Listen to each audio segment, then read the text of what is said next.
ବାରିପଡ଼ା ମଲା ତାକୁ ଉଠେଇ ନେଇ ଗଡ଼ିଆକୁ ଫୋପାଡ଼ି ଦେଲେ। ତାମାନେ ସେଦିନ ସେ ଭୂତ ସତ କହୁଥିଲା ମୋ ବାପାକୁ ତମେ କରୋଡ଼ ଟଙ୍କା ଦେଇଥିଲ। ମୋ ବାପା କରୋଡ଼ ଟଙ୍କା ସୂଚନା ପାଇବାରୁ ତମେ ମୋ ଦି ଭଉଣୀକୁ ସାଙ୍ଗରେ ନେଇ ଆସିଲ। ମୋ ବଡ଼ ଭଉଣୀକୁ ହୋଟେଲରେ ନାଚ ବୋଲି ସଜେଇଦେଲ।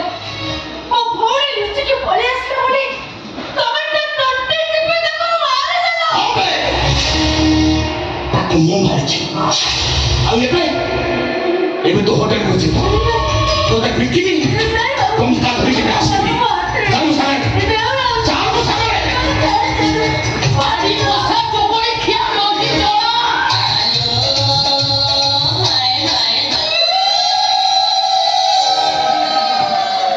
କନକଲତା ତମକୁ ନେଇକି ମୁଁ ଝିଅ ଘରେ ଛାଡ଼ିକି ଯାଇଥିଲି। ତମ ପଳେଇ ଆଇଲ ବଜା ତାକୁ ଖାଇବା ପିଇବା ଭଲ ହେଲାନି କି? ଏଠିକି ଆସି ନଥିଲେ ତ ଅସଲ ରୂପଟା ମୁଁ ଦେଖିଥାନ୍ତି କେମିତି? ତୁ ତାହେଲେ ଏଇଆ ମାରିଦେବି।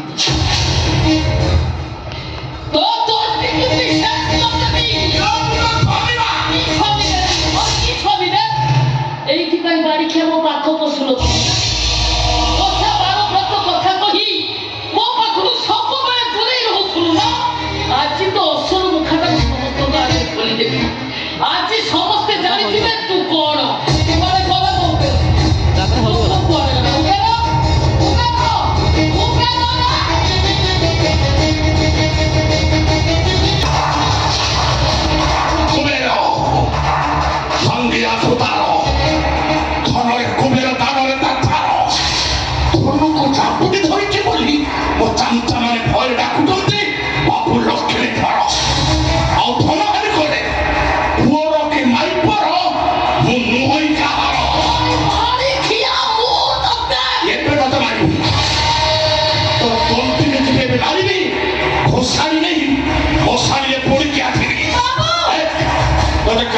ସେଇଆ କରିବୁ ନା ମୋ ହାତରେ ମରିବୁ?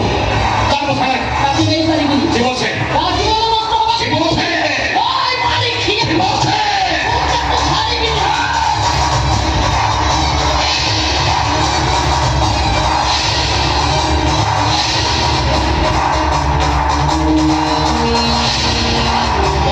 ଯୌବନ ଝିଅର ଧନଲ ତାକୁ ସାଇତିକି କଣ କରିବୁ? ତାଙ୍କ ସାଙ୍ଗରେ ହୋଟେଲରେ ବିକିବୁ ଚାଲବେ।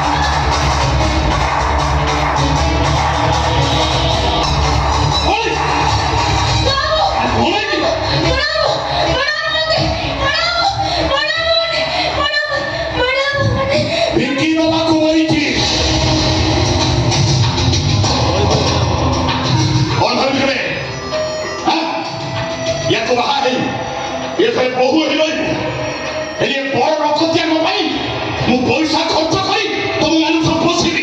ବାପା ଭୋଗାଲି ସେଇଦିନ କହୁଦିନ ଟେନସନ ଭାଗ ହବ ଆମ ଦିନ ହାତକୁ ଦିଅ ତ।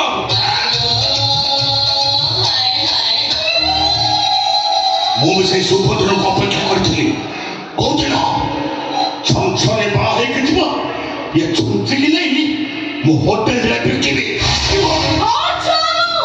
ये वो बड़ा फुरी गई होटल में बिकी देखले चलो उठके पड़े ना बोले ये ता तंते चिपे तक मार देले ये मोटा भी नहीं से होटल में बिकी देले और उठके पड़े ले ये मरते में तंते चिपे मार देले तुम्हारे पुओ मत दे जा ए सब काम करे ना बोली ताको जहां सब कर सब কথা कहते सुन ओ कहि देबे सब कहते बाबू मुझे तो कहछि तमे आकर असर कोन हो कि छली दे तो मुंडो धरिक मु नियम करे कहछि तमे मोर धार उद्धार छुआ ଗୋଟେ ହାତ ଭାଙ୍ଗିଥିଲି ଆଉ ଏବେ ତୋ ହାତ ଗୋଡ଼କୁ ମୋଡ଼ିକି ଭାଙ୍ଗି ପଇଚାରେ ବସେଇଦେବି ହ୍ୟାଣ୍ଡିକ୍ୟାପ୍ କୋଟାରେ ଚାକିରି ପାଇବୁ ସବୁ ଟଙ୍କା ଆଣିକି ମତେ ଦବୁ ଆଉ ତା ନହେଲେ ମୋ ନାଁଟା ଭୁଲ ହେଇଯିବ ଆମେ ଏଠୁ ପଳେଇବା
ରାମଚନ୍ଦ୍ର ଭାଇ ଆଜି ରାବଣ ପାଲଟି ଯାଇଛ କଣ ମୋ ସ୍ତ୍ରୀ ଚନ୍ଦ୍ରବଦନୀ ଧରିକି ଛାତ ଉପରୁ କାଟୁଛନ୍ତି ତା ମୁହଁ ଦେଖି କବିତା ଲେଖିବାକୁ ମିଛ କଥା ମିଛ ନ ସତ ଭାଉଜ ମୁଁ ନିଜ ଆଖିରେ ଦେଖିଛି ମୋ ସ୍ତ୍ରୀ ଚନ୍ଦ୍ରବଦନୀ କି ମୋ ବଡ ଭାଇ ଜୀବନ କବି ଚନ୍ଦ୍ରଚୂଡ଼ କୁଣ୍ଡେଇକି ଧରିଥିଲେ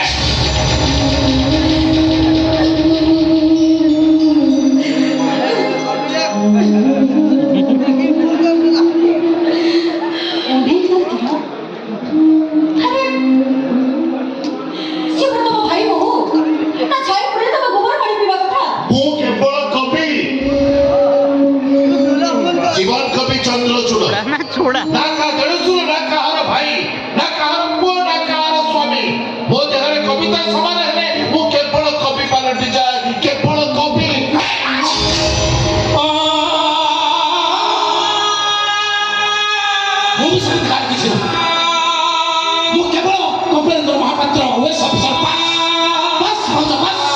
ক্যাশ করে দাও না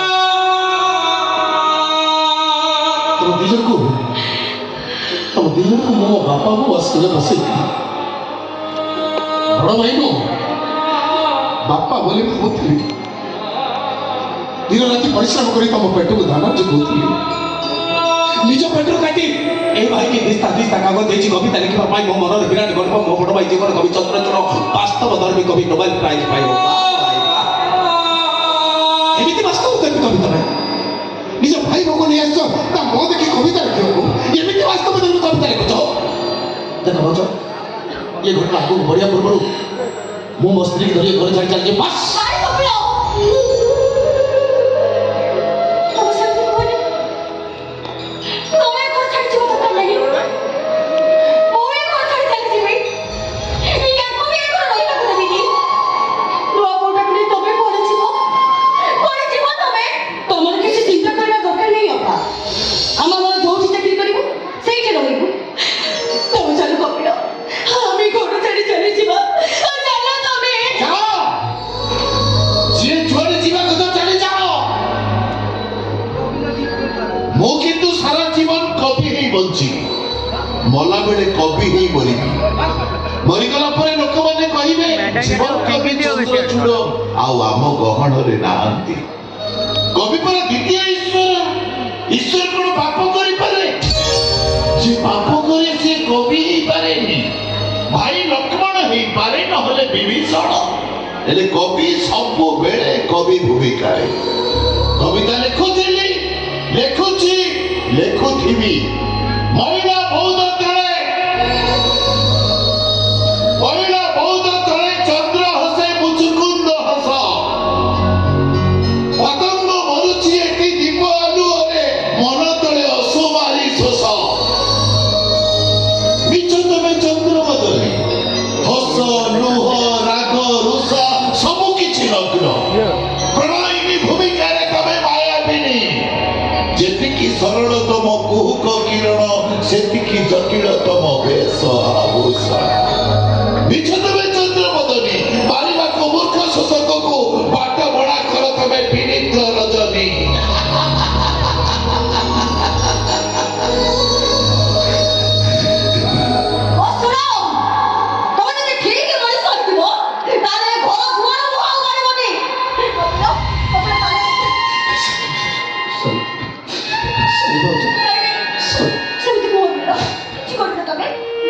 ଦେଖ ଭାଉଜ ମୋ ପାଇଁ ତମ ସଂସାର ଭାଙ୍ଗି ନ ଯାଉ କି ତମ ପାଇଁ ମୋ ସଂସାରରେ ଝଡ଼ ନ ଉଠୁ। ଏ କଥାକୁ ଏଇଠି ରଖି ଦିଆଯାଉ। ତମେ ଯା ଚନ୍ଦ୍ରବଦନୀ ବାସର ଘରେ ଛାଡ଼ିଦିଅ। ହଁ ତମେ ଦି ଜଣ ଯାକ ଚାଲ। ତମ ଦି ଜଣକୁ ମୁଁ ବାସର ଘରେ ଛାଡ଼ିଦେବି। ଚାଲ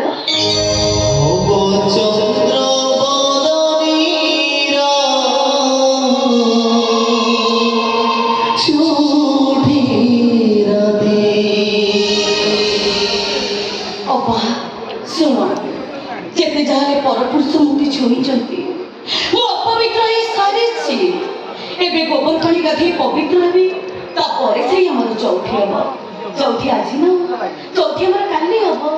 ବାଃ କେତେ ମହାନ ତମ ଚନ୍ଦ୍ରବଦନୀ। କେତେ ମହାନ ତମ ଚିନ୍ତାଧାରା। କି ସଂସ୍କାର ତମ ଭିତରେ। ତମ ବାପା ମା ତମକୁ ଏତିକି ସଂସ୍କାର ଦେଇଛନ୍ତି। ଏଉଠି ଥାଇ ତମ ବାପା ମାଆକୁ ଶୈଶବ କରିବାକୁ ଇଚ୍ଛା ହେଉଛି। ଠିକ ଅଛି ତମକୁ ପରପୁରୁଷ ଛୁଇଁ ଯାଇଛି ବୋଲି ତମେ ନିଜକୁ ଅପବିତ୍ର ବୋଲି ଭାବୁଛ। ଗୋବର ପାଣିରେ ଗାଧେଇବ ବୋଲି କହୁଛ। ଚୌଠି ଆଜି ନହେଲେ କାଲି ହେବାକୁ ଚାହୁଁଛ। ଠିକ ଅଛି ସ୍ୱାମୀ ହିସାବରେ ମୁଁ ତମ ଇଚ୍ଛାକୁ ସମ୍ମାନ ଦେବି। ଭାଉଜ ତମେ ଚନ୍ଦ୍ରବଦନୀ ବାସର ଘରେ ଛାଡ଼ିଦିଅ। ମୁଁ ତମକୁ ଏଇଠି ଜଗେଇକି ଶୋଇଛି। ଚାଲ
चौठी करिया ढेर सारा मजा ଆସିବ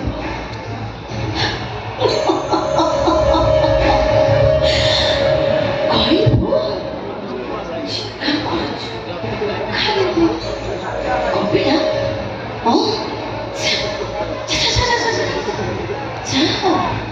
କପିଳା ବି କପିଳା ତ କଥା ବିଶ୍ୱାସ କରେ ସତ କଥା ଜାଣିବୁ ତୋ ପାଦ ତୋର ମାଟି ଖସିଯିବ ଏ ଘର ଉପରେ ଘର ବୁଲି ପଡ଼ିବ ଆଉ କୃତି ଫାଟିଲେ ତା ଭିତରେ ମୁଁ ପଶିଯିବି ସେ ନାଟକ ବନ୍ଦ କର ଆଉ ସତ କଥା କହ ମତେ କହ ଭାଇ ଶୁଣିପାରିବୁ ସେ ସତ କଥା ଆବେ କହ କାମ ଚୁକାଇକି କାନ୍ଦିବିନି ନା ଆହୁରି ଶୋଇବି କାନ୍ଦିବି ମୁଁ ଯଦି ଜାଣିଲେ କହିଯିବ ତମେ ଗୋଟେ ନାଲ ତାହେଲେ ମୁଁ କେବେ ବି ବାହା ହୋଇନଥାନ୍ତି କୋଉ ନଈ ପୋଖରୀ ମତେ ନେଇ ଆତ୍ମହତ୍ୟା କରିଥାନ୍ତି ଏଇ ଘରରେ ମୁଁ କେବେ ବି ବାହା ହୋଇନଥାନ୍ତି ତୋ ସାହସ ତ କିଛି କମ ନୁହଁ ତୁ କାହା ନାଁରେ କଣ କହୁଛୁ ଭାଇ ଭାଇ ନାଁରେ ଏତେ ବଡ଼ କଥା କହିବାକୁ ତୁ ସାହସ କଣ କରିବୁ ଛାଡ଼ିବିନି ଅଣେଇଛେ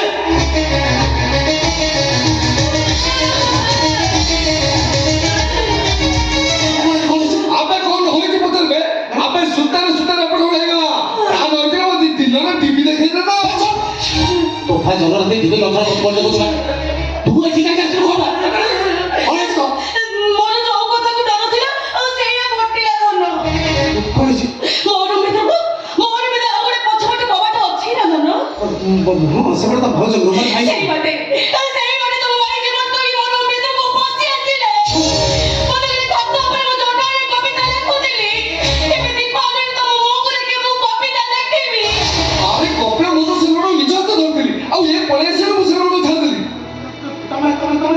তুমি এমনি কাই করো ଏ ଘରର ସମ୍ମାନ ପାଇଁ ଏ ଘର ସମ୍ମାନରେ ବାହାର ଲୋକଟେ ସାମ୍ନାରେ ମାଟିରେ ମିଶେଇ ଦେଇଥାନ୍ତି କେମିତି ସେଇଥିପାଇଁ ସେ ଲୋକକୁ ଏ ଘର ମୁଁ ବିଦା କରିଦେଲି ତମେ ମତେ ବିଶ୍ୱାସ କର କପିଳ ଏବେ ବି ମୋ ଇଜ୍ଜତ ମୋ ସୁନା ପରୁଆରେ ସାଇତିକି ରଖିଛି ଜନ୍ମରେ କଳଙ୍କ ଅଛି ଏ କଥା ସତ କପିଳ ହେଲେ ମୋଠି କଳଙ୍କ ନାହିଁ ব্যস্ত আরে কপড়া ମୁଁ ସେগুলো নিজ হাতে ধরছিলি আর যদি সে ভাই দিতে তা সেমনি পড়ে গেল নাকি আবার আবার ভাই ইয়া করে পড়ছিলে না ইয়া কাকু ঘরে প্রায় ভাই না দউছি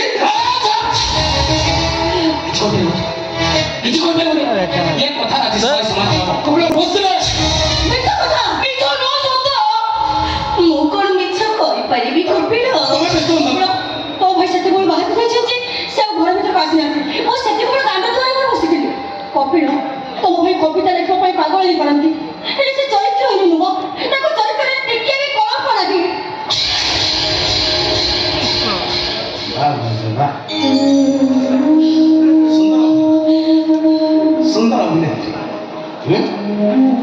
ମୁଁ ଯେତେବେଳେ ଅଭିନୟ କଲି ମୁଁ କିଛି ଭୁଲ କରି ବସିଲି ଭାଇ ମୋତେ ଗାଳି କରୁଥିଲା ଏର ଖାଲି ହାଫ୍ ପ୍ୟାଣ୍ଟ ତମେ ମୋତେ ଭାଇକି ଗାଳି କରୁଥିଲ ଆଉ ମୋ ଉପରେ ବଳାତ୍କାରୀ କରି ଖାଲି ହାଫ୍ ପ୍ୟାଣ୍ଟ ଏର ପିନ୍ଧି ଭାଇ ଭଲ ପ୍ରମାଣ ପାଇସାରିଲା ପରେ ବି ଗଲେ ପଛେ ମାଲ ଖାଇ ବଳାତ୍କାରୀ କରି ଦଉଛ ବାଃ ସୁନ୍ଦର ଅଭିନୟ ସୁନ୍ଦର ପଚାର ପଚାର ପାଖକୁ ଆସି ପଚାର ମୁଁ ଜାଣିଛି କପିଳ ତୋ ସବୁ କିଛି ମତେ ଦେବ ହେଲେ କୋଉଟା ଠିକ କୋଉଟା ଭୁଲ ତମେ ନିଜେ ବୁଝିବାକୁ ଚେଷ୍ଟା କର ଜାଣିବାକୁ ଚେଷ୍ଟା କର ତମେ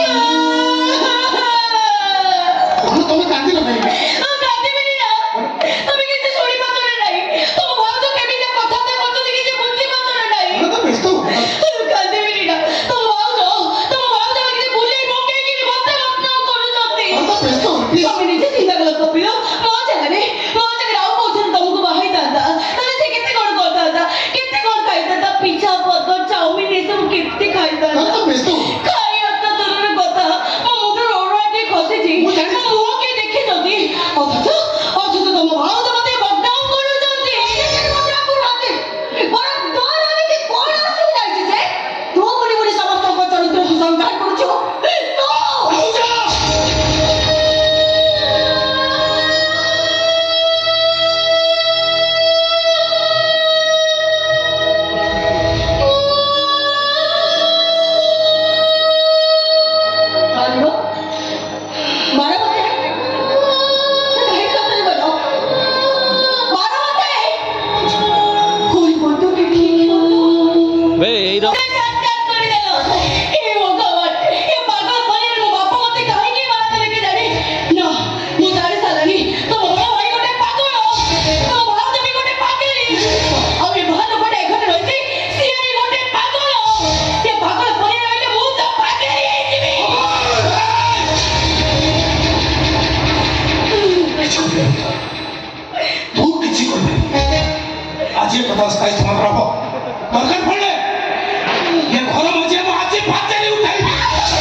ସ୍ତ୍ରୀ ଚରିତ୍ର ଉପରେ କାମ ଦିଅନ୍ତୁ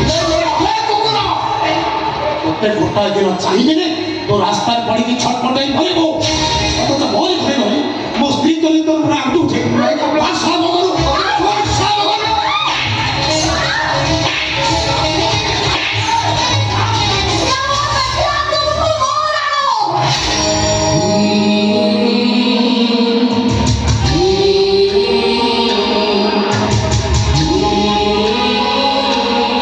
ଏ ବଢ଼ିଆ ରୋଲ୍ କରୁଛି ବଢ଼ିଆ ରୋଲ୍ କରୁଛି ନଙ୍ଗା ରୋଲ୍ ଭାଇ କବି ଗଲା ବଢ଼ିଆ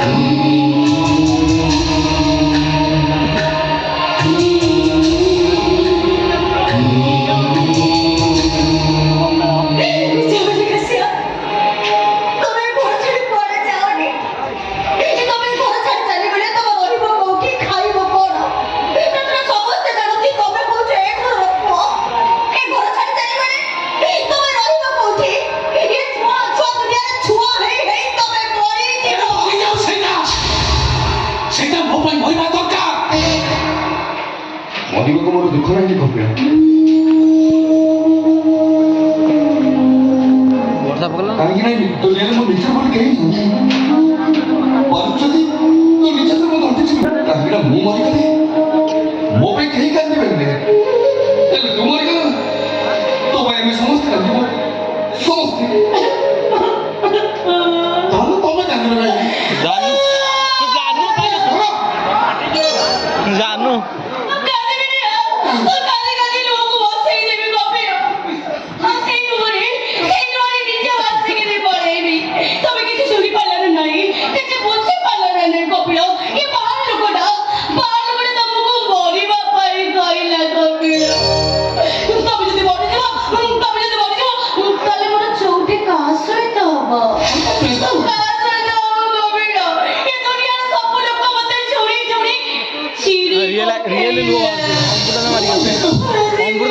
ତମେ ଯେମିତି ପ୍ରତିବର୍ତ୍ତା ନାରୀ ତମ ହାତରେ ଶଙ୍ଖା ମଥାରେ ସିନ୍ଦୁର ଥିବା ପର୍ଯ୍ୟନ୍ତ ଜମୁ କର ଆଉ କେହି ବି ମତେ ନେଇପାରିବେନି ଏ କଥାରେ କେହି ନ ବୁଝିଲେ ମୁଁ ଭଲସେ ବୁଝୁଛି ବ୍ୟସ୍ତ ହୁଅନ୍ତୁ ନା ତମେ ଯା ଆରାମସେ ବସିବ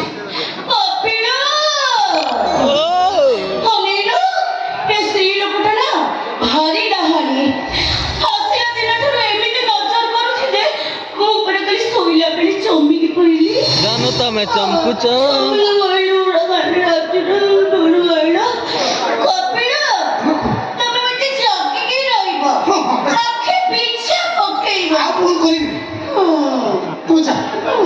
ঠিক আছে ମୁଁ ଏଠି ତମକୁ ଜଗି ଶୋଇଛି ତମେ ଯା ଆରାମସେ ରହ ମୁଁ ଏଠି ଜଗିକି ବସିବି ଆଖି ପିଛା ପକେଇବି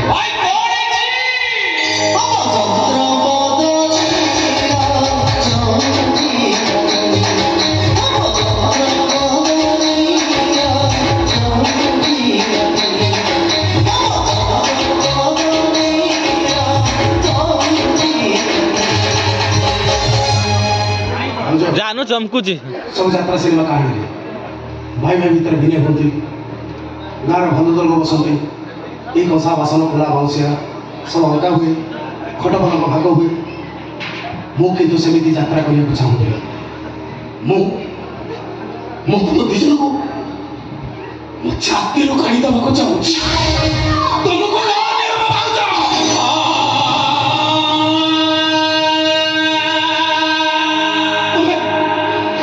ତମେ ମୋ ନାଁ ଧରିବନି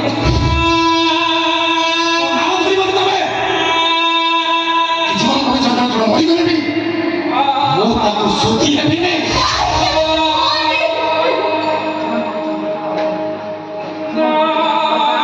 ଶୁଭୁନି ବେ ସାଉଣ୍ଡ ଦେ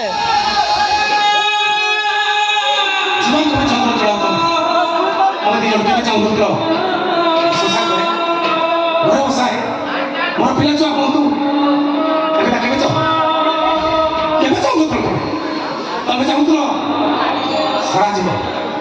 ସାରା ଜୀବନ ତମ ଖଟି ଖଟି ପୋଷିଥାଏ ମୋରି ଖଟଣ ଜାଣେ ତମ ଭାଇ ସାରା କଥା ମୋ ବଡ଼ ଭାଇ ଜୀବନ କବି ଚନ୍ଦ୍ର ତଳ ଦିତା କାମ ଖାଲି ବାସ୍ତବ ଧର୍ମେ କବିତା ଲେଖିଲା ଭାଇ ଏ ଚାହୁଁଥିଲ ନା ଏ ଚାହୁଁଥିଲ ତମର ଭଲ ପାଇବା ଥିଲା ଅଭିନୟ ଥିଲା ଏ କଥା ବୁଝିବା ମୁଁ ବହୁତ ଡେରି କରିଦେଲି ଆଉ ଏ କଥା ବୁଝେଇଦେଲା ମୋ ସ୍ତ୍ରୀ ଚନ୍ଦ୍ରବଧ ଆଉ ସେ ମତେ ଚିହ୍ନେଇଦେଲା ଏ ଦୁନିଆର ମୋ ରିଜର୍ଭ କିଏ ଆଉ ପର କିଏ ତେଣୁ ମୋ ସ୍ତ୍ରୀ ଚନ୍ଦ୍ରବଧ ଛଡ଼ା ମୁଁ ଦୁନିଆରେ କାହାକୁ ଚିହ୍ନେ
କବି କୁଆଡ଼େ ଗଲେ?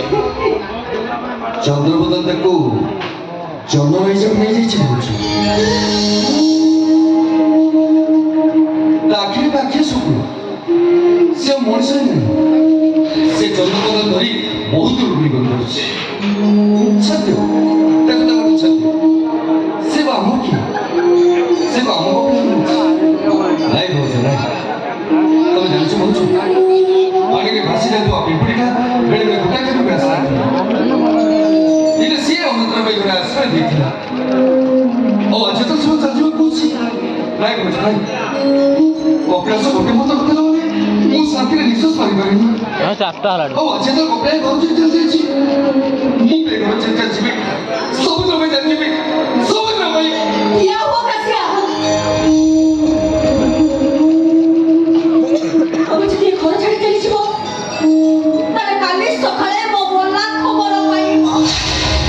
যাওনি ମୁଁ ତ ହାତ ଯୋଡୁଛି ଏ ଘର ଛାଡି ତମେ ଯାଓନି।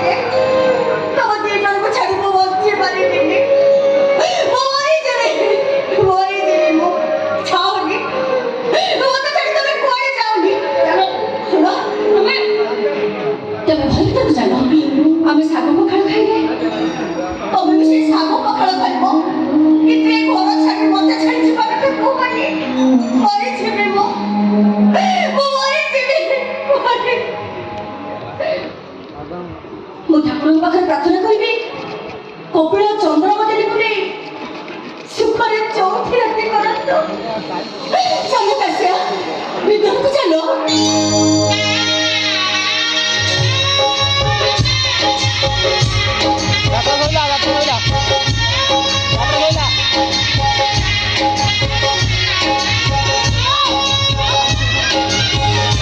ମୁଁ ଯେତେବେଳେ ଶୁଏ କୋଦାଳ ବେଣ୍ଡକୁ ମୁଣ୍ଡ ତଳେ ଦେଇକି ଶୁଏ, ରାଗ ଚିଡ଼ିଲା ସେ କୋଦାଳ ନଟରେ ପିଟି ପିଟିକିରି ବାଡ଼ି ପଡ଼ାକୁ ମାଟେ।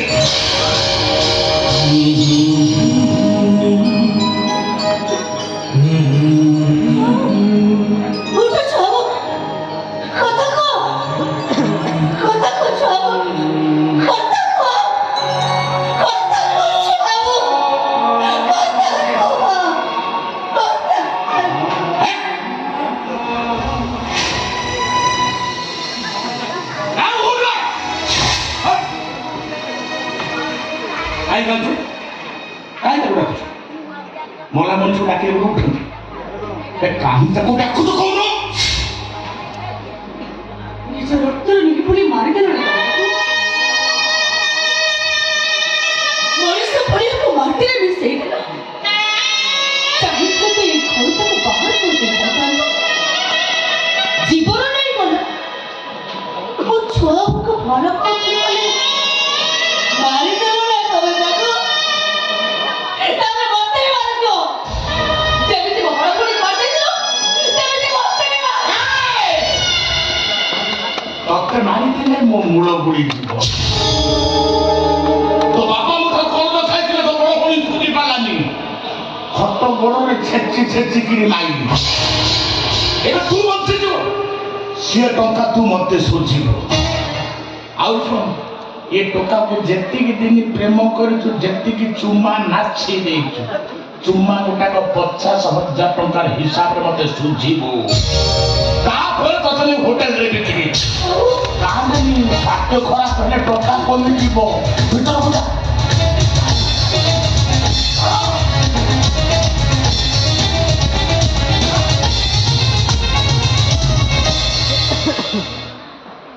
ହେଭି ରୁଲ୍ ଗୋଟାକ ବହୁତ ସୁନ୍ଦରୀ ଆଣିଥିଲା। ମୋର ଏକରେ ଜନ୍ମ ହେଲା, ତା କୁନି କୁନି ପାଦରେ ମୋ ଛାତିରେ ଗୋଇଠା ମାରିକି ବଡ଼ ହେଲା। ମୋରି ପଇସାରେ ଭାତ, ହରଡ଼ ଡାଲି, ଦେଶୀ ଗାଈ ଦୁଧ ଖାଇକିରି ଭେଣ୍ଡି ବାଡ଼ିଗୁଡ଼ା ମୋ କଥା ମାରିଲାନି। କାଳିଆ ଷଣ୍ଢ ହେଇକି ଅନ୍ଧାରତିରେ ଫସଲ ବିକାଶ ଠେଙ୍ଗା ମାଡ଼ଟା ପଳେଇଲା ଦେଖିଲ। କୋଦାଳ ଭିତରେ ପିଟି ପିଟିକିରି ମାରିଲି। ଏଇଟାକୁ କୋଦାଳ ଭିତରେ ପିଟି ପିଟିକିରି ମାରିଛି। ଭଲ କଲ। ତମର ଏଇ ରୂପକୁ ଦେଖି ସାରିବା ପରେ ତମ ଚରିତ୍ରକୁ ବୁଝି ସାରିବା ପରେ ମୋର ବି ଆଉ ବଞ୍ଚିବାକୁ ଇଚ୍ଛା ନଥିଲା। ଖାଲି ପୁଅକୁ ନେଇ ମଶାଣିରେ ତା କାମ ସାରିକି ଆସେ। ତୋରି ଆଗରେ ମୁଁ ମରିବି। ତୁ ମତେ ମାରିବୁ।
ମୁଁ ତତେ ଏତେ ସହଜରେ ମାରିବିନି। ମୁଁ ତତେ ବଞ୍ଚେଇ ରଖିବି। କାହିଁକି ନା ମୁଁ ତତେ ବାହା ହେଇଛି, ଶଙ୍ଖା ସିନ୍ଦୁର ଦେଇଛି, ଖାଇବାକୁ ଦେଇଛି, ସହକରେ ରଖିଛି। ଏଣୁ କରିକି ମୁଁ ତତେ ଏତେ ସହଜରେ ମାରିବି। ମୁଁ ବଞ୍ଚି ଥାଉ ଥାଉ ଯେତେବେଳେ ତୁ ରାଣ୍ଡ ହେଉଛୁ, ସେଥିପାଇଁ ତତେ ବି ବଡ଼ ଦାଣ୍ଡରେ ବସେଇ ଭିକ ମଗେଇବି। ସବୁ ଟଙ୍କା ସଞ୍ଜ ବେଳକୁ ମୁଁ ନେବି, ତତେ ଖାଇବାକୁ ଦେବିନି। ଭୋକ ଉପାସରେ ଶୁକେଇ ଶୁକେଇ ତତେ ମାରିବି। କାହିଁକି ନା ମୁଁ କୁବେର, ସାଙ୍ଗିଆ ସୁତା, ଧନରେ କୁବେର, ଦାନରେ ତାଛା। ଧନକୁ ଜାବୁଡ଼ି ଧରିଛି ବୋଲି ମୋ ଚାମଚା ମାନେ ଭୟରେ ମତେ ଡାକୁଛନ୍ତି ବାବୁ ଲକ୍ଷ୍ମୀଧର। ପୁଅର କି ମାଇପର ମୁଁ ନୁହଁ କାହାର। ଏ ଯୋଉ ବାଗରାଜ ଜିନିଷ ତ ନୁହଁ, ସେଠି ଗୋଟେ ପାଗିଳି ସହିତ ମୋର ଦେଖା କିଛି ପିନ୍ଧି ନଥିଲା, ବହୁତ ସୁନ୍ଦରୀ। ସେ କାହା ଆଖିକି ଡରୁ ନଥିଲା, ହେଲେ ଯିବା ଆସିବା ଲୋକଙ୍କ ଆଖି ତା ଉପରେ ଥିଲା। ଓହୋ, ସେ ଦୁର୍ଗା ମନ୍ଦିର ପାଖରେ ବୋଧେ। ହଁ। ସେଇଠି ତମେ ପେଟେଇ ପେଟେଇ କବିତା ଲେଖିବା ଆରମ୍ଭ କରିଦେଇଥିବ। ଲୋକମାନେ ଆମକୁ ମାରିବା ଆରମ୍ଭ କଲେ। ଇଏ ଯେତେ କହିଲେ ମୋ ଜୀବନ ସବୁ ଚନ୍ଦ୍ର ଚୂଡ଼, ତାଙ୍କ କଥା କେହି ଶୁଣିଲେନି। ମୋ ଭାଗ୍ୟ ବୋଲେ ମୁଁ ସେଠି ପହଞ୍ଚିଗଲି। ଜଲ୍ଦି ଘରକୁ ଚାଲ, ତମ ଆସିବା ଦିନଠୁ ଘରେ କେତେ କଣ ଘଟଣା ଘଟିଲାଣି। ଚାଲିଯିବ। ମୁଁ ଆଉ ସେ ଘରକୁ ଫେରିବିନି ଲୋକ। କଣ ପାଇଁ? ମୋର ଘର ଦ୍ୱାର କିଛି ଦରକାର ନାହିଁ, ମୋର ଆପଣାର ଲୋକ କେହି ଦରକାର ନାହାନ୍ତି। ମୋ କବିତା ଛଡା ମୁଁ କାହାକୁ ଚିହ୍ନିନି କି ଜାଣିନି। ଅନେଇଲେ ଭାଇ, ମୋ ଅପା କାନ୍ଦୁଛି। ତମେ ଆସିବା ଦିନଠୁ ମୋ ଅପା ପାଟିକ ପାଇଁ ପାଟିକି ନେଇ କାନ୍ଦୁଛି? ଆରେ ସିଏ ତ ଠିକ ସେ ଦୁର୍ଗା ହେଇପାରୁନି କି ଠିକ ସେ ରାଧା ହେଇପାରୁନି, କାନ୍ଦୁଛି କାହିଁକି? ମୁଁ ହେବି, ତମେ ଯେମିତି କହିବ ମୁଁ ସେମିତି। ରାଧା, ଦୁର୍ଗା, କାଳୀ, ତମେ ଯାହା କହିବ, ହେଲେ ତମେ ମୋ ପାଖରେ ଥିବ। ଆଉ ଯଦି ତମକୁ ଜାଗା ଭଲ ଲାଗିବନି, ତମେ ମତେ ଯୁଆଡେ ଦେଖିବ ମୁଁ ତମ ସହିତ। ମୋ ଅପା ସଂସାର ଭାଙ୍ଗିବାକୁ ହୋଇଛି ଆଉ। ଭଲ ପାଉଥିଲି ଆମକୁ। ଇଏ ବି ମତେ ଜୀବନଠୁ ଅଧିକ ଭଲ ପାଉଥିଲେ। ତାଙ୍କଠୁ ଦୂରେଇ ଯାଇ ମୁଁ ମୋ ଜୀବନକୁ ନଷ୍ଟ କରିଦେଇଛି। ପୁଣି ଥରେ ଯେତେବେଳେ ପାଖରେ ପାଇଛି, ପାପ ହଉ କି ପୁଣ୍ୟ ହଉ, ଆଉ ତାଙ୍କୁ ମୁଁ କେବେ ବି ଛାଡ଼ିବିନି।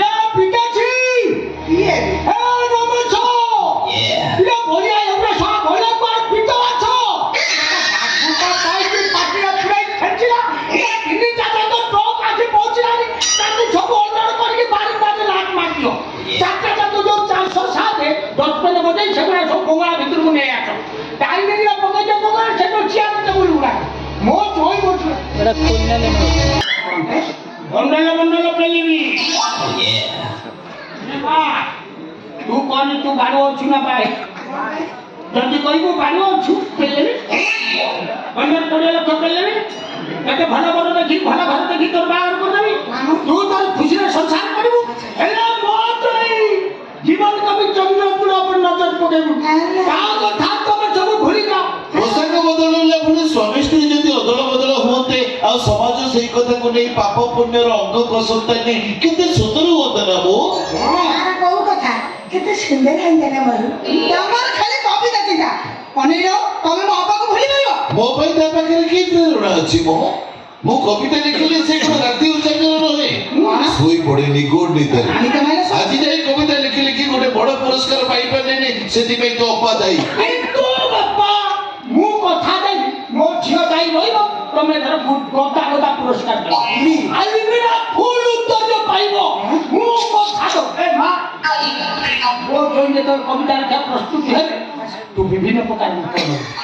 ହେଲା ବିଭିନ୍ନ ଷ୍ଟାଇଲ ଫୁଲି କବିତା ଲେଖିବି ଦରକାର ପଡ଼ିଲେ 7 ଦିନ 7 ରାତି ଉଇଁକା ବାପା 7 ଦିନ କର ଆଗ ଗାଈରେ ତ ଜାଣିପାରିବୁ ଦରକାର ପଡ଼ିଲେ 7 ବର୍ଷ ଅନିଦ୍ରା ହେଇ ଏମିତି ତାଙ୍କ ପାଖରେ ବସିକି ରହିବି ସେତେ କବିତା ଲେଖିବାକୁ ଦେଲେ ପୁଣି ତମ ଅଭାବ ସଂସାର ତମ ପାଇଁ ବଡ଼ କହିଦଉଛି ବାପା କୁଆଡ଼େ ଗଲେ ବୋଲି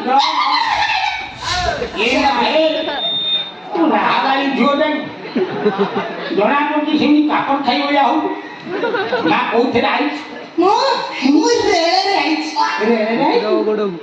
ବଗି ଫାଙ୍କା ଛାଡ଼ ବଗି ଓଭର ଅଛି ଫାଙ୍କା ବଗି ଆଣି ମୋ ଖତ ଗଦା ପାଖରେ ଲଗେଇବି କଣ ଭାଇ ଲୋଡ କରିଦେବି ଫୁଲ କରିଦେବି ବନ୍ଧନ ପୁରା ପ୍ଲେଟ୍ରେ ଚାବିନା ଭର୍ତ୍ତି କରିଦେବି ଟଙ୍କା ନେଇଯିବୁ ଟଙ୍କା ଅର୍ଡର କରିଦେବୁ ତୋ ପାଖରେ କହିବ ବାପା ଯେ ଟଙ୍କା ନେ ସୁଖ ଶାନ୍ତି କି କିନ୍ତୁ ମୋ ଜୟ ଜୀବନ କବି ଚନ୍ଦ୍ରଚୂଡ଼ କଥା ସେ ଭୁଲିଯିବ ମଉସା ଟଙ୍କା ମତେ ଦେବା ଦରକାର ନାହିଁ ଗୋଟେ ଭଲ ଡାକ୍ତର ଏମିତି ସେ ଟଙ୍କାକୁ ଦେଇଦିଅ ତମ ଗୋଟାକୁ ସେ ସିଧା କାଟ ଆରେ ତୁ ତ କାଲିକା ଛୁଆ ତୁ କଣ ଜାଣିବୁ ମୋ ବିଷୟରେ ମୁଁ ଗଛ କଟା ଧରମା ଭାରି ଆଇଟିଆ ମା ମୁଁ ଯାହା କଥା କହେ ଥରେ ଯାହା ଶୁଣେ ଥରେ ଯାହା ବୁଝେ ଥରେ ଏ ମା ତତେ ମୁଁ କଥା କହିବି ସେ କାଠ ଏବେ ସେ କାଠ କାଢିକି ମୋ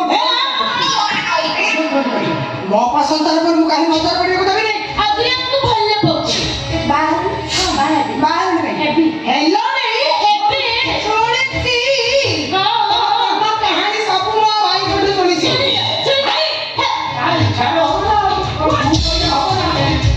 ଅନିଲ ତମେ ଯେମିତି ଭୁଲ ମିଳୁଛ ଏମାନେ ତମର ନାଁ ଗାଁ ଠିକଣା ସବୁ ଭୁଲେଇ ଦେବେ ଖାଲି ଏବେ ତମ ସଂସାରକୁ ଅଲଗା ଚୁପଚାପ ମୋ ସାଙ୍ଗେ ଘରକୁ ଚାଲ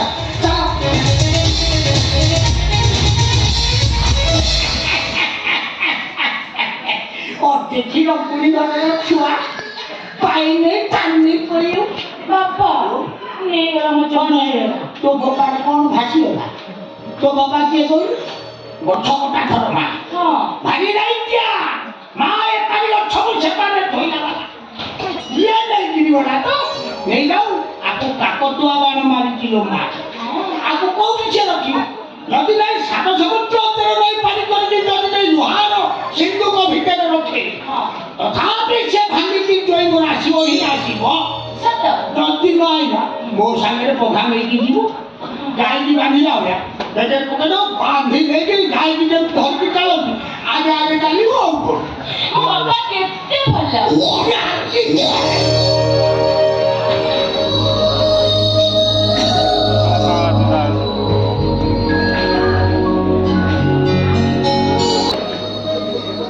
ମତେ ଛାଡ଼ି ଚାଲିଯିବା ପାଇଁ ନିଷ୍ପତ୍ତି ନେଇସାରିଛ ମୁଁ ତମ କଥା ମାନିନେଲି ବୋଲି ତମ କଥା ମାନି ଦୁର୍ଗା କାଳୀ ରାଧା ହେଇପାରିଲିନି ବୋଲି ମୋଠୁ ଦୂରେଇ ଯିବାକୁ ନିଷ୍ପତ୍ତି ନେଇସାରିଛ ତମେ ମୋ ଅପଠ ଅଲଗା ହେଇଗଲେ ଆମେ ଦି ଜଣ ବଡ଼ ଜଣକୁ ଚାଲିଯିବୁ ତମ ଛଡ଼ା ଏଇ ଦୁନିଆରେ ଆମର ଆଉ କିଏ ଅଛି ତମର ତ ଏଇ ମୋ ଅପା ଏ ଘରକୁ ବୋହୁ ହେଇ ଆସିଛି ଆଉ ମୁଁ ବାହା ବୟସ ବଢ଼ି ଯାଇଥିଲେ ବି ଟଙ୍କା ଅଭାବରୁ ବାପା ମୋତେ ବାହା ଦେଇପାରିଲେନି ସେ ସାଇ ପଡ଼ିଶାର ରାହିଟା ପୁରା ସହି ପାରି ମୁଁ ତମରି ଉପରେ ବୋଝ ହେଇଗଲି ମୋ ଅପଟ ମୋଠୁ ଅଲଗା ହେଇଗଲେ ମୋ ଅପଟ ବଡ଼ ଦାନକୁ ଯିବ ହେଲେ ମୁଁ ନିଷ୍ପତ୍ତି ନେଲେ ତମର ଭାଇ କବି ଆଉ ଭାବୁକମାନେ ସମାଜକୁ ସଂସାରକୁ ବେଶ ଭଲ ଭାବରେ ବୁଝନ୍ତି ଯାହା ବୁଝିବ ଯାହା ନିଷ୍ପତ୍ତି ନେବ ଆଉ ତୁ ତତେ ମୁଁ କ'ଣ କହିବି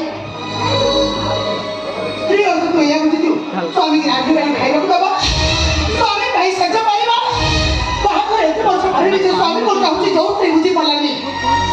ସ୍ତ୍ରୀକୁ ତ ଏମିତି ଶାସ୍ତି ମିଳିବା ଦରକାର, ଏମିତି ଶାସ୍ତି ମିଳିବା ଦରକାର, ଏମିତି।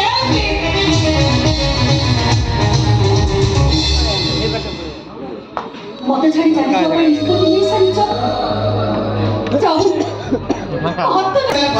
ଏ ହୋଟେଲ ସମସ୍ତେ ପାଇଁ ଅପରିଚିତ। ଏଇଠି ଆମର ହବ ଚଉଠି। କୋଉଠି?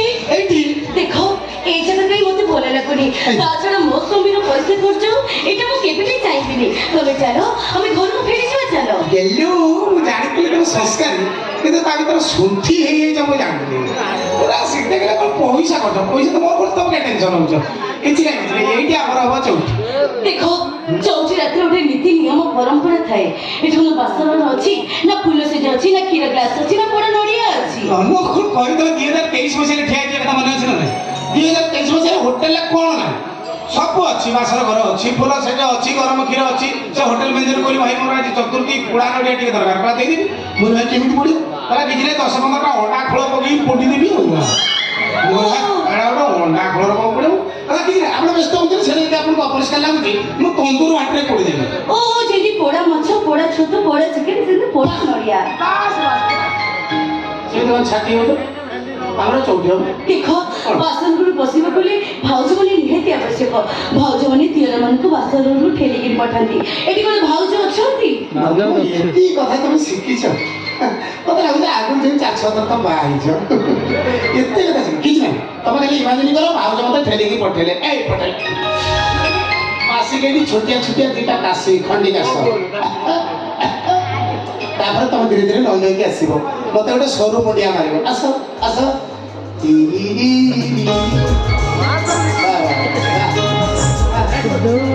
ପାଉନିର ଦେବଦାସୀର ରୁପୁର ଆୱାଜ ବାସ୍ ଧୀରେ ଧୀରେ ସରୁ ମୁଣ୍ଡିଆ କେମିତି ମାରନ୍ତି?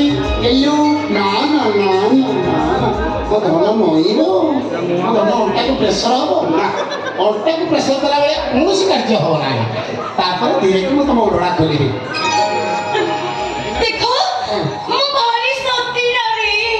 ତମକୁ ଏହା ଭିତରେ ମୁଁ କହିଲି ନା କ'ଣ ସୋନି ଲିଅନି ବୋଲି? ତ ସୋନି ଲିଅନି ତମକୁ କହିଲି? ନାଇଁ ନାଇଁ ମାନେ ମୋ କହିବା କଥା କ'ଣ, ମୁଁ କୋଉ ପୁଅ ପିଲାର ମୁହଁ ଦେଖିନି। ହଁ ପୁଅ ପିଲାର ମୁହଁ ଦେଖିନ? କୋଉ ପୁଅ ପିଲାର ସେଠି କ'ଣ ଇଏ ଅଲଗା? ନାଇଁ ନାଇଁ ଇଏ ନିଜ ପୁଅ ପିଲା। ମୁଁ କୋଉ ପର ପୁରୁଷର ମୁହଁ ଦେଖିନି। ଆରେ ପୁଣି ଆଉ ଥରେ ଫେଣିକି ସେଇଠିକି ନେଲ। ମୁଁ ବା ନିଜ ପୁରୁଷ ପର ପୁରୁଷ କି ଆସ ଆଇଏ ଏଇଏ ଓଢ଼ଣା ନ ଖୋଲିଲେ କ'ଣ ହବନି ନା? ଓଢ଼ଣା ନ ଖୋଲିକି ତମେ କ'ଣ ଦକ୍ଷିଣୀ ମାନେ ରାସ୍ତା କଡ଼ ଦୁଇ ବସିଲା ଭଳିଆ କଥା? ମୁହଁ ଢଙ୍କା ହେଇଥିବ, ପଛ ଫାଙ୍କା, ଯିଏ ଯାଉଛି ଯାଉ ଟେନସନ ନାହିଁ। ଏଇଟା କଥା, ଏଇଟା କଥା ନା। ଆସ ଆସ ଏଲ୍ୟୁ ଏଲ୍ୟୁ ଆଇଲୁ ଆଇଲୁ ଆଇଲୁ एल्लू माय सोना माय बेबी तो किसका बच्चा रे तो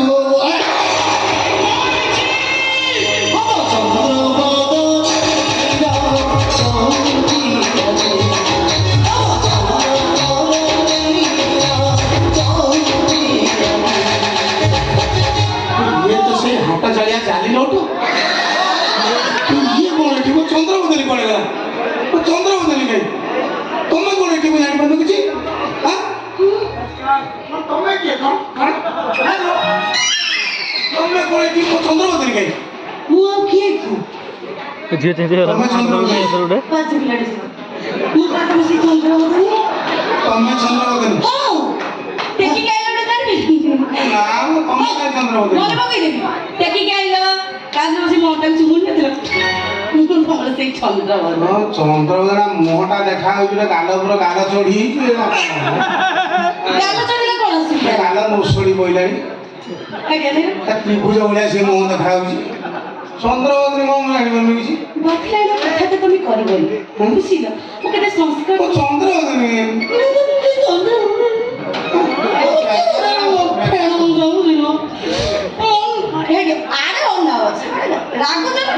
ବେକାର କଥା ଶୁଣିସ୍ ବେକାର କଥା ମୋ କଥା ଲସ୍ ହେଇଗଲା। ମୁଁ କ'ଣ ସଉଦା କିଣିଲ ଲସ୍ ହେଇଗଲା ସେ କଥା ଛାଡ଼। ମୁଁ ତମର ସେଇ ଚନ୍ଦ୍ରବଦନୀ ବିଶ୍ୱାସ କର ହେଇ 15 ଦିନରେ ହାତେ ଲମ୍ବର ଓଢ଼ା ଟାଣି ଏ କାନ ଫାନ ଟିକେ କ'ଣ କହୁଛନ୍ତି କ'ଣ ଅବାଗି ହେଇଯାଇଛି। ଆଜି କଥା ଛାଡ଼। ଦେଖ ତମେ ତୁମ ରାଗିବା ଦରକାର ନାହିଁ। ତମେ ତମ ଖୁସିରେ ରୁହ, ଲାଇଫ୍କୁ ଏନ୍ଜୟ କର। ମୁଁ ମୋ ବାଟରେ ଚାଲି ଯାଉଛି। ନା ତମକୁ ଛାଡ଼ିଲେ ସେକେଣ୍ଡ ଅପସନ୍ ମୋ ପାଇଁ ଆଉ କିଛି ନାହିଁ। ବହୁତ ଖୋଜିଲା ପରେ ଅଣ୍ଡାଳି ଶାନ୍ତିକି ଫଟା ହଉ ଫୁଟା ହଉ ବେଲାଟେ ପାଇଛି। କିଛି ନାହିଁ ଫୁଟା ଫୁଟା ବେଲା ମୁଁ ଚଳେଇଦେବି ଝଳେଇ ମାରିକି ଚଳେଇଦେବି କିଛି ଅସୁବିଧା ନାହିଁ। ତମକୁ ଛାଡ଼ିଲେ ଆଉ ମୋ ପାଇଁ ସେକେଣ୍ଡ କିଛି ନାହିଁ। ବହୁତ ଦିନ ଖୋଜିଲା ପରେ ତମକୁ ପାଇଛି। ଶୁଣ ସେଦିନ ହାଟରେ ଯାହା ଘଟଣା ଘଟିଥିଲା ମୁଁ ତାକୁ ସ୍ୱପ୍ନ ଭାବି ଭୁଲିଗଲି ତମେ ବି ଭୁଲିଯାଅ। ଆକ୍ଚୁଆଲି ସେଦିନ ସତ କଥାଟା ହେଉଛି କ'ଣ ମୋ ପାଖରେ ଲାଇସେନ୍ସ ନଥିଲା। ମୋ କାଠି ପୁରୋ ମାଡ଼ ହେଇଗଲା। ଆଜି ଲାଇସେନ୍ସ ପାଇଛି କାଠି କରି ଷ୍ଟାର୍ଟ ମାରିକି 180 ସ୍ପିଡର ଗାଡ଼ି ଚଲେଇକି ନେଇକି କାନ୍ଥରେ ପିଟି ଦେଲେ ବି ପଇସା ମାଇକା ଲାଲ ନାହିଁ ମେରେ ବୋଲ ଲେଖା। ଚିନ୍ତା କରିବାର କିଛି ନାହିଁ। ଆସ ଆମେ ଆଗେଇ ଯିବା ଆଗେଇ ଯିବା। କ'ଣ କାନ୍ଦିଲେ ତମେ ବିକଳିଆ କାଇଁ ହଉଛ? କ'ଣ ଆଜିକି 38 ବର୍ଷ ହେଲା ଆଞ୍ଚ ଜଳୁଛି। 16 ବର୍ଷ ହେଲାଣି ଆଜି 22 ବର୍ଷ ହେଲା 22 ବର୍ଷ ହେଲା ଆଞ୍ଚ ଜଳୁଛି।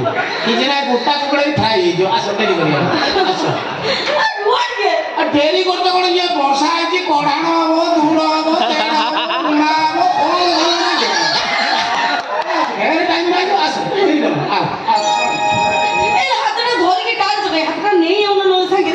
ହାତ ତ ମୋର ମୁଁ ଧରିବି ଆଉ ଇଏ ସମ୍ପତ୍ତି ମୋର ଯୋଉ 1 ଏକର 84 ତ ବାପା ରେଜିଷ୍ଟ୍ରି କରିଦେଇଛି ସେଟା ମୋର 1 ଏକର 84। କ'ଣ ଚତୁର୍ଥୀ ହବ ପରା ଅସୁବିଧା କ'ଣ? ବାହାଘର ପୂର୍ବରୁ କୋଉ ଗୋଟେ କଥାବାର୍ତ୍ତା କରୁଛ?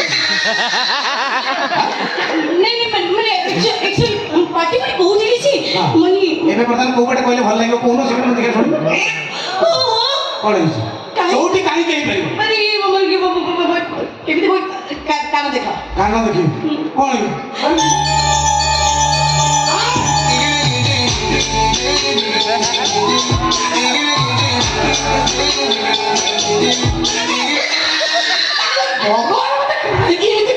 କରୁଛୁ? କ'ଣ 15 ଦିନ ଗଲା ପରେ ପୁଣି ଆହୁରି ଗୋଟେ ହାଟ ପାଳି ଅପେକ୍ଷା କରିବି? ମାନେ ଆଜି ବୁଧବାର ହଁ ହାର ବୁଧବାର 15/8/23 ତାପରେ ସେଟା ଆଉ 4ଠି କହିବନି ସେଟା 23 ଠିକ 23 ଥିଲେ ଛାଡ଼ ମୋ ଭାଗ୍ୟରେ ତା ଅପେକ୍ଷା କରିବି ଆଉ କାଉ ଗୋଟେ ହାଟ ପାଳି ହେଇଯିବ କିଛି ଅସୁବିଧା ନାହିଁ। ତମେ ଭାରି ଶୁକି ଗଲଣି। ଶୁକି ଯାଉଛି ତ ଦେଖା ହଉଛି ଆଉ ସବୁ କ'ଣ ହଉଛି ଦେଖା ହଉଛି। ଦେଖ ଶୁଣ ଏକାଟା ଦେଖ ଦେଖିବି କାହିଁ ଶୁଣେଇବି କାହିଁକି ହେଲାନି ଓହୋ ମୋ କଥା ଟିକେ ବୁଝିବା ପାଇଁ ଚେଷ୍ଟା କର। କ'ଣ ଆଉ ତୁମେ ଟିକେ ବୁଝଉଛୁ ମୁଁ ବୁଝିପାରୁନି। ଅନେଇଲ ତ ଅନେଇଛି ଗୋଟା କ'ଣ ଅନେଇଲ ଏମିତି କାହିଁ ତମରି ମାନଙ୍କ ପାଇଁ ମୁଁ ଟେନସନ ହେଇଯାଉଛି। ଏଠି ହୋଟେଲକୁ ଆସିବ ମାନେ ହୋଟେଲ ଟୋକା ରହିଲେ ସିଏ ଝରକା ଠକ ଠକ କରିବେ କହିଦେବେ କିଏ ଆସି କ'ଣ ଚଢ଼ ସେ କାଚ ଦେଇକି କିଏ ଆସି ମିଛୁଟାରେ କରିକି ଗଲେ ଛିକି ଦେବ ଟିକେ ହବ ଆମେ ଏଗୁଡ଼ା ଶୁଣିବାରେ କିଛି ଆଗେଇ ଯିବା। ଅନେଇଲ ତମେ ଏଠି ଶୋଇପଡ଼ ମୁଁ ତମକୁ ବାହାରେ ଜଗିଛି। ମୁଁ ଯାଇକି ଏଇଠି ଶୋଇବି ତମେ ଯାଇକି ବାହାରେ ବସିବ ମୋ ଗେଲୁ ଯାଇକି ବାହାରେ ବସିବ ମୁଁ ଏସିରେ ଶୋଇବି ନା ତମେ ଏଇଠି ଶୁଅ କିଛି ନାହିଁ ତମେ ମାଂସ ଭାତ ଖାଅ ମୁଁ ପିଆଜ ଦେଇ ଖାଇଦେବି କିଛି ଅସୁବିଧା ନାହିଁ।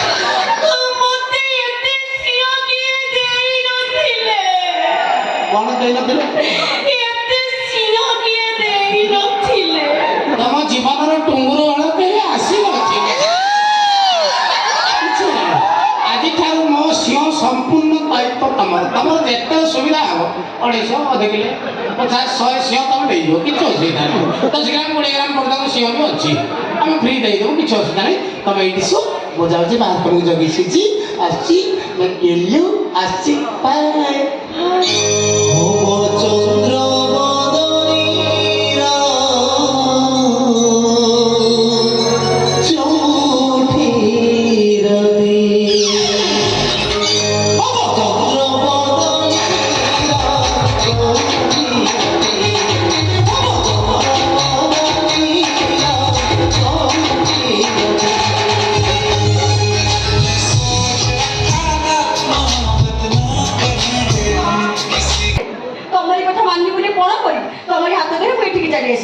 ତମେ ଖାଲି କୁହ ମୁଁ କେମିତି ବେଶର ସଜେଇବି ମୁଁ କେମିତି ବେଶର ସଜେଇଲେ ତମକୁ ଭଲ ଲାଗିବ ତମେ କଣ ସେ ଗୋଟିଏ କଥା କୁହ ଏବେ ତମେ ଯୋଉ ଚରିତ୍ରରେ ମୋ ଆଗକୁ ଆସିବ ସେ ଚରିତ୍ର ବଡ କଠିନ ଚାନ୍ଦିନୀ ବହୁତ ଧୈର୍ଯ୍ୟର ସହିତ ତମକୁ ଏ ଚରିତ୍ରରେ ଠିଆ ହେବାକୁ ହବ ସବୁ ପାରିବି ତମେ ଯାହା କହିବ ମୁଁ ସବୁ ମନ ଧ୍ୟାନ ଦେଇକି କରିବି ତମେ ଖାଲି କୁହ ମୁଁ କେମିତି ବେଶରେ ସଜେଇବି ସେଇ କଥାଟା କୁହ ଏ ଦୁନିଆ ଦିନକୁ ଦିନ ବିଷ ବଳୟ ଭିତରକୁ ଠେଲି ହେଇଗଲାଣି ସମାଜର ଚିତ୍ର ବଡ କରୁଣ ଚାନ୍ଦିନୀ ଝିଅଟିଏ ଅନ୍ଧାର ରାତିରେ ସୁରକ୍ଷିତ ଭାବରେ ଏକା ଏକା ଘରେ ପହଞ୍ଚି ପାରୁନି ଗାନ୍ଧିଜୀଙ୍କ ସ୍ୱପ୍ନର ଭାରତ ଏଯାଏ ସଫଳ ହେଇନି ଚାନ୍ଦିନୀ ପ୍ରଶାସନ ଅନ୍ଧ ଶାସନ ମୁକ ବୁଦ୍ଧିଜୀବୀ ଭୟାଳୁ କବି ଲେଖକ ଭୀରୁ କାପୁରୁଷ ମୋ କବିତାର ଶୀର୍ଷକ ବଳାତ୍କାର ଗୋଟେ କାମୁକ ପୁରୁଷ ଗୋଟେ ନିରୀହ ନାରୀକୁ ଏକୁଟିଆ ପାଇ ବଳାତ୍କାର କରୁଛି ଆଉ ସେ ସମୟରେ ସେ ନାରୀର ମନର ଭାଷା ବିକଳପଣ ଚିତ୍କାର ଏସବୁକୁ ମୁଁ କବିତାରେ ଲେଖିବାକୁ ଚାହେଁ ବିଶ୍ୱ ମହିଳା ଦିବସରେ ନୂଆଦିଲ୍ଲୀରେ କବିତା ପାଠୋତ୍ସବ ଅନୁଷ୍ଠିତ ହବ ଶ୍ରେଷ୍ଠ କବିଙ୍କୁ 10 ଲକ୍ଷ ଟଙ୍କା ମାନପତ୍ର ଉତ୍ତରୀ ମିଳିବ ବଡ ବଡ ନେତା ମନ୍ତ୍ରୀ ପୁରସ୍କାର ଦେବେ ବଳାତ୍କାର ଉପରେ କବିତା ଲେଖିବା ପାଇଁ ମୋତେ ସ୍ୱତନ୍ତ୍ର ଭାବରେ ଅନୁରୋଧ କରାଯାଇଛି ଏବେ ମୋର ଜଣେ ବନ୍ଧୁ ଆସିବେ ତମ ଭଳି ଗୋଟେ ନିରୀହ ମହିଳାକୁ ଏକୁଟିଆ ପାଇ ବଳାତ୍କାର କରିବେ ତମେ କହୁଛ ଗୋଟେ ବଡ ପୁରୁଷର ଇଚ୍ଛା ଥିବ ତମ ଆଖି ସାମ୍ନାରେ ଆଉ ତମେ ତମ ମନର ଭାଷା ହୃଦୟର ବେଦନାକୁ ମୁଁ କବିତାରେ ରୂପାନ୍ତର କରିବି ଆରେ ତମେ ତ କହିଥିଲ ତମେ ଯେମିତି କହିବ ଯାହା କହିବ ମୁଁ ରାଜି ହେବି ତମକୁ ଆଖି ଆଗରେ ରଖି ମୁଁ କବିତା ଲେଖିବି ଆରେ ବାବା ସବୁ ଅଭିନୟ ତମେ କଣ କହୁଛ ଚିନ୍ତା କରିବ ତ ବହୁ ଚିନ୍ତା କରିଛି ରାତି ରାତି ଚିନ୍ତା କରିଛି ତମକୁ ବାଦ ଦେଇ ଆଉ ଯାହାକୁ ନେଇ ଏ ଘଟଣା ଘଟେଇବାର ଆୟୋଜନ କରିବି ଆଉ ସେସବୁକୁ ଦେଖି ମୁଁ କବିତା ଲେଖିବି ତାହେଲେ ମୁଁ ଅପରାଧ ହେଇଯିବି ହୁଏତ ପୋଲିସ ମୋତେ ବାନ୍ଧି ନେବ ତମେ ମୋ ସ୍ତ୍ରୀ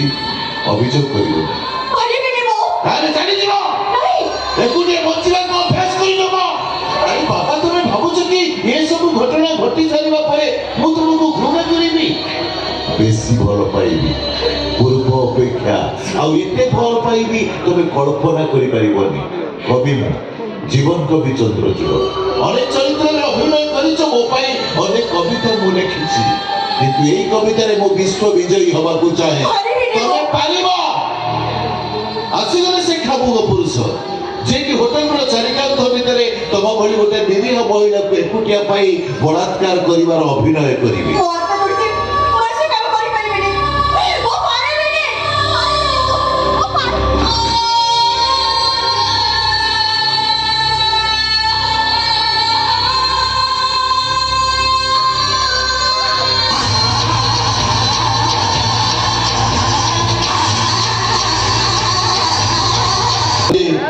କୋଉଠି ନା କୋଉଠି ବାନ୍ଧି ଦବ ସତୀତ୍ୱର ସୁରକ୍ଷିତ ବନ୍ଧ କଣ କବିତା ଲେଖିଦେଲେ ବହୁତ ବଢିଆ ସେ ଲେଖିଛି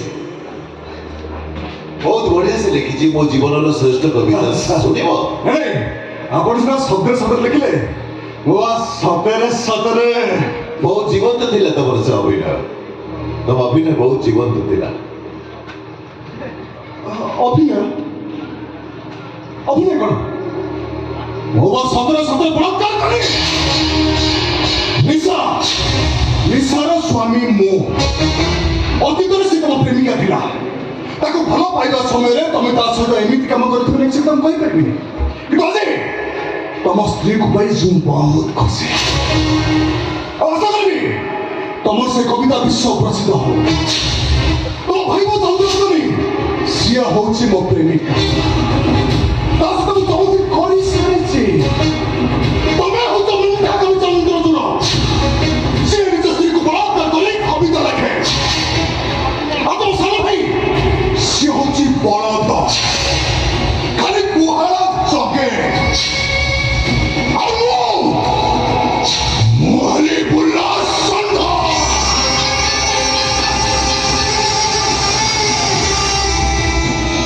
ଖାଲି ଗୁହାଳ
କରିବାକୁ ଯାଉଛ ତୁମେ ମରିବାକୁ ଯାଉଛି